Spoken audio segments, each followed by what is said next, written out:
نبی پاک علیہ السلام نے کہا کہ جب تم جانور کا دودھ دھویا کرو نا تو سارا نہ دھویا کرو، اس کے بچے کے لیے بھی چھوڑو۔ اور حضور نے فرمایا کہ اگر کسی جانور کو تکلیف ہو تو تھنوں سے سارا دودھ نہ نکالو، بلکہ کچھ اس کے تھنوں میں چھوڑ۔ اگر کسی جانور کو تکلیف ہو، کچھ جانور ایسے ہوتے ہیں جن کو تکلیف ہوتی ہے، سارا دودھ بالکل نچوڑ کے نکال لیا جائے تو انہیں تکلیف ہوتی، فرمایا اگر تکلیف ہو تو پھر سارا دودھ نہ نکالو، کچھ چھوڑ بھی دو، اس کے بچے کے لیے بھی کچھ چھوڑو۔ فرمایا جب اسے ذبح کرنے لگو تو چھری تیز لاؤ، تیز۔ ایک شخص ناکام سی چھری کے ساتھ جانور کو ذبح کرنے لگے تو نبی پاک علیہ السلام فرمانے لگے تو اسے 2 موتیں دینا چاہتا ہے، 2 دفعہ مارنا چاہتا ہے اس بیچارے کو؟ فرمایا اس طرح نہ کر، ایک تو چھری تیز کر اور دوسرا اس کی نظروں کے سامنے نہ کر، سائیڈ پہ لے جا اور اس تیز دھار کے ساتھ اسے ذبح کر کے اسے کم سے کم تکلیف ہو، کم سے کم اسے درد ہو۔ ہمارے ہاں عید کے موقع پر کسائی کو بڑی جلدی ہوتی ہے، جانور ابھی پورا ٹھنڈا بھی نہیں ہوتا کہ فٹافٹ وہ کھال اتارنی شروع کر دیتے ہیں۔ یہ اذیت ہے، یہ تکلیف ہے، آپ آزمائش میں ڈال رہے ہیں۔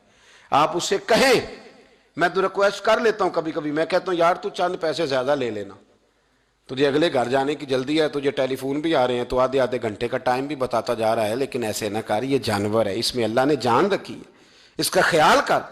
نبی رحمت علیہ السلام نے ہمیں یہ باتیں بتلائیں۔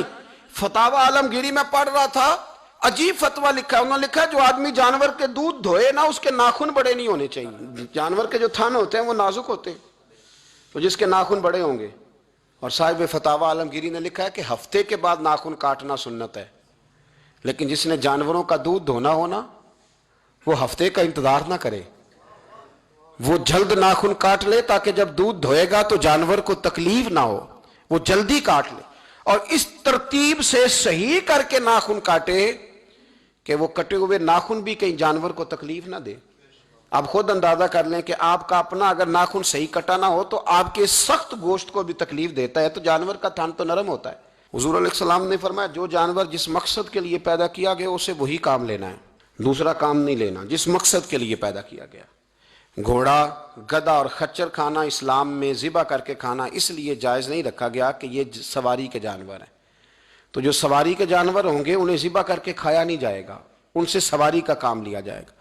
اور جو جانور گوشت والے ہوں گے ان سے گوشت کا کام لیا جائے گا، جو دودھ والے ہوں گے اس سے دودھ کا کام لیا جائے گا۔ بخاری مسلم میں موجود ہے، نبی پاک علیہ السلام فرماتے ہیں ایک شخص نے بیل پر سواری کر لی، بیل پر، گائے پر اس نے سواری کر لی، اور جب وہ تھوڑا سا آگے گیا نا تو بیل اپنا منہ پیچھے کر کے کہنے لگا میں سواری کے لیے نہیں پیدا کیا گیا۔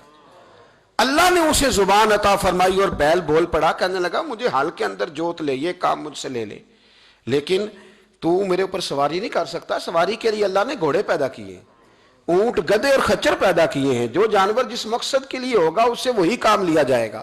ایک بات اور کرنے لگا ہوں، ذرا سخت ہے پر چونکہ مضمون ہے تو مضمون بیان کرنا فرض ہے۔ جانوروں کو لڑانا حرام ہے۔ حضرت عبداللہ ابن مسعود رضی اللہ تعالیٰ عنہ روایت بیان کرتے ہیں، فرمایا لعنتی ہے وہ شخص جانوروں کو آپس میں لڑاتا ہے، وہ لعنتی ہے جو جانوروں کو آپس میں۔ میں اور آپ اس ملک میں رہتے ہیں جہاں کروڑوں روپے کی شرطیں لگتی ہیں جانوروں کی لڑائی پہ، جانوروں کو اذیت دی جاتی ہے، تکلیف دی جاتی ہے، کبوتر اڑائے جاتے ہیں اور بڑا انعام اس کو ملتا ہے جس کا کبوتر دیر کے بعد آئے، کبوتر باز کبوتر کو بیٹھنے نہیں دیتا۔ یہ حرام ہے، شریعت اسلامیہ میں حرام ہے جانوروں کا لڑانا، اور ان کو ایک دوسرے کے خلاف ابھارنا حرام ہے، دین میں منع کیا گیا ہے۔ آپ جانور کو اگر پالیں گے بھی تو اس حد تک پالیں گے کہ جس حد تک اس کو کسی اذیت میں مبتلا نہ کیا جائے۔ کتوں کی لڑائی کرائی جاتی ہے، مرغوں کی لڑائی کرائی جاتی ہے، جانوروں کو اذیت پہنچتی ہے۔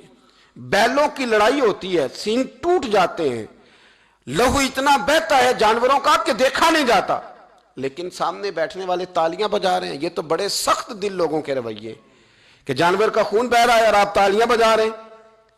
مرغے بیچارے کی چونچ لہو لہان ہو گئی ہے، سامنے والے نے اتنا مارا ہے اور یہاں تالیاں بج رہی ہیں کہ میرا جیت گیا ہے، بجائے اس کے کہ اس کو پٹی کی جاتی، اس کو دیکھا جاتا۔ یہ تو سنگ دل لوگوں کا کام ہے۔ ہم تو رحمت للعالمین نبی کے غلام ہیں صلی اللہ علیہ وسلم، ہمارے دین نے تو ہمیں یہ مزاج ہی نہیں دیا۔